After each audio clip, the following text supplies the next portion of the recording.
Засгийн газрын тохируулагч агентлаг Цөмийн энергийн газраас цөмийн салбарыг танилцуулах нээлттэй өдрөлийг зохион байгууллаа. Монгол улсад цацрагийн үүсвэр хэрэглэдэг 270 гаруй аж ахуйн нэгж байдаг бөгөөд зөвхөн ангаах ухаанлагчид 10,000 төрлийн изотопыг хэрэглэж байна. Үүнтэй холбогдуулан улсын хилээр цөмийн материал цацрагийн үүсвэр тээвэрлэх, цацраг идэвхт материалын хууль бус хөдөлгөөнийг хянах ажлын хүрээнд Монгол улсын хилийн 15 боомтод явган зорчиг тээврийн хэрэгсэл галт тэргийг шалгах зорилт бүхий цацрагийн хяналтын 80 мониторыг суйрлуулан үйл ажиллагаанд нь хяналт таван ажиллаж байгаа байна. Өнөөдөр бол цөмийн технологи хэрэгжилж байгаа 29 байгууллага ирж оролцож байна. Дээрээс нь хамгийн олон цөмийн үүсгүүрийг нэг доор хэрэгжилж байгаа газар бол оюу толгой байна, Эрдэнэт байна.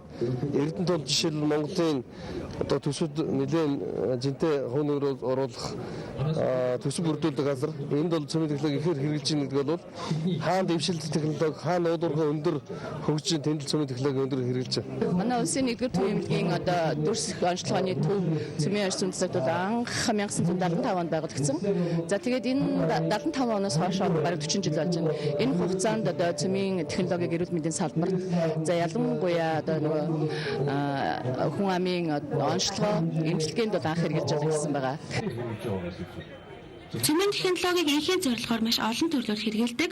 Гэмт хэрэгээс урьдчилан сэргийлэхээс эхлээд илрүүлэхийн тулд хөдөө аж ахуйн салбарыг хөгжүүлэхийн тулд эрдэм шинжилгээний ажилтан шинжээчид судлаачдаа өндөр түвшинд бэлтгэхэд түүхийн нарийн олдвор баялагийнхаа насжилтыг тодорхойлохын тулд уулуурхаагаас олох орлогыг нэмэгдүүлэхийн тулд стандартыг тодорхойлох, малыг сургаар биш технологиор ирэх, сансар огторгууд хиймэл дагуулаа хөөргөх, хүн төрөлхтөн айдас давтуулж удах, терроризмтэй тэмцэх ажилд ажил дүржилт гэх мэт олон салбарт цөмийн технологийн энхийг хэрэглэдэг нутагшуулан дэлгэрүүлж байна.